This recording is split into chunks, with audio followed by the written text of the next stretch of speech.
নমস্কার বন্ধুরা, এই প্রচণ্ড গরমে আমাদের প্রত্যেকেরই প্রায় হাঁসফাঁস অবস্থা। এই গরমে শরীরকে ঠান্ডা রাখার মতো একটা সবজি হলো লাউ। তাই আজ আপনাদের সাথে লাউ দিয়ে মাছের মাথার এই রেসিপিটা আমি শেয়ার করলাম। আমি এই রেসিপিটা করার জন্য অর্ধেক লাউ নিয়ে নিয়েছি, সেটা ভালো করে কেটে সরু সরু করে কেটে নিয়েছি এবং তার সাথে একটা বড় সাইজের আলু সরু সরু করে কেটে নিয়েছি। আর মশলাতে আমি খুবই সামান্য পেঁয়াজ, আদা আর সর্ষে ফোড়ন, 5 ফোড়ন আর গোটা শুকনো লঙ্কা দেব। এবার লাউ আর আলুটাকে আমি খুব সামান্য জল দিয়ে আর নুন দিয়ে ঢাকা দিয়ে কিছুক্ষণের জন্য সেদ্ধ করে নেব। এবার এটা মোটামুটি সেদ্ধ হয়ে এলে তার উপরে আমি অল্প পরিমাণ চিনি আর হলুদ মেশাবো, কারণ আগে থেকে যদি আমি লাউতে হলুদ আর চিনি মেশাই তাহলে লাউটা ভালো সেদ্ধ হতে চায় না। তাই আমি এটাকে সেদ্ধ হওয়ার পরে চিনি আর হলুদ এর সাথে অ্যাড করব। লাউ চিংড়িতে সবাই খেয়েছেন, কিন্তু আমার পার্সোনালি খুব লাউ মাছের মাথার এই রেসিপিটা খুবই ভালো লাগে। লাউ চিংড়ির থেকে লাউ মাছের মাথার এই রেসিপিটা একবার বানিয়ে সবাই ট্রাই করবেন, আশা করি আপনাদের সকলেরই ভালো লাগবে।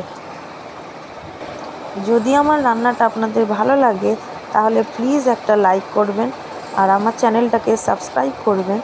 আর আপনাদের সকলকে দেখার জন্য অনেক অনেক ধন্যবাদ। এবার আমার লাউ আর আলুটা মোটামুটি সেদ্ধ হয়েই গেছে। এবারে একটা মিডিয়াম সাইজের মাছের মাথা আমি নিয়েছি, সেটা নুন হলুদ মাখিয়ে নিয়েছি। এবার আমি কড়াইতে তেল দিয়ে সেটাকে ভালো করে ভেজে নেব। আমি মাছের মাথাটা আমার লাউর পরিমাণ অনুযায়ী নিয়েছি, আপনারা আপনাদের পরিমাণ অনুযায়ী লাউয়ের পরিমাণ অনুযায়ী মাছের মাথাটা বাড়িয়ে নিতে পারেন। এবার আমার মাথাটা মোটামুটি ভাজা হয়ে গেছে।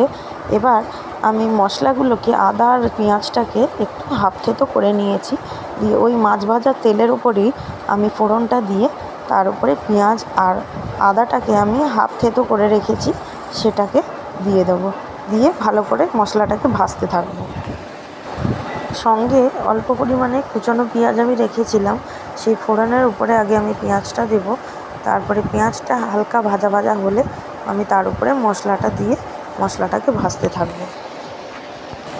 এই গরমে লাউ যে কোনো রেসিপি করুন না কেন সেটা শরীরের জন্য খুবই উপকারী।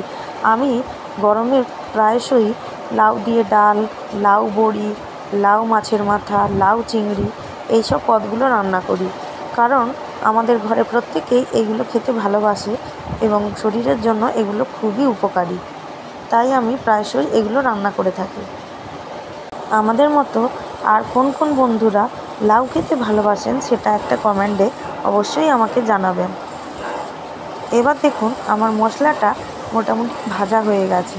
এবার আমি আগে থেকে আলু আর লাউটা যে সেদ্ধ করে রেখেছিলাম সেটা ঢেলে দিলাম।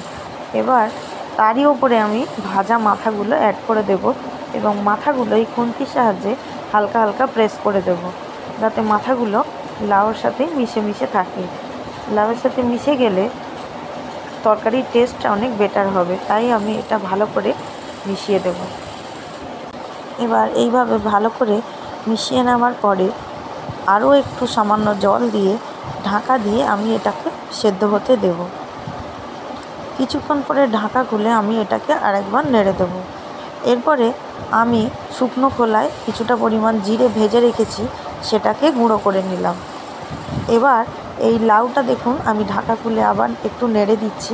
এবার মোটামুটি আমাদের রান্নাটা হয়েই এসছে। এভাবে আরও কিছুক্ষণ আমি লাউটাকে এইভাবে খুন্তির সাহায্যে লাউ আর আলুটাকে ভেঙে ভেঙে মিশিয়ে দেব, তরকারিটা যাতে দেখতে সুন্দর হয়। এভাবে দেখুন আমাদের লাউটা মোটামুটি একদম মাথার সাথে মিক্সড হয়ে গেছে। এবার আগে থেকে আমি যে জিরেটা ভেজে গুঁড়ো করে রেখেছিলাম সেই গুঁড়োটা আমি অ্যাড করে দিলাম। অ্যাড করে দিয়ে আমি ভালো করে লাউয়ের সাথে মিশিয়ে নিচ্ছি। খুব অল্প তেল আর মশলা দিয়ে লাউয়ের এই পদটি একবার রান্না করে দেখবেন, আশা করি আমার সকল বন্ধুদেরই প্রত্যেকেরই ভালো লাগবে। লাউয়ের এই সুস্বাদু রেসিপিটা দেখার জন্য আমার প্রত্যেক দর্শক বন্ধুকে অসংখ্য ধন্যবাদ। আবার আপনাদের সাথে নেক্সট কোনো ভিডিওতে দেখা হবে। আজকের জন্য এইটুকুই। নমস্কার।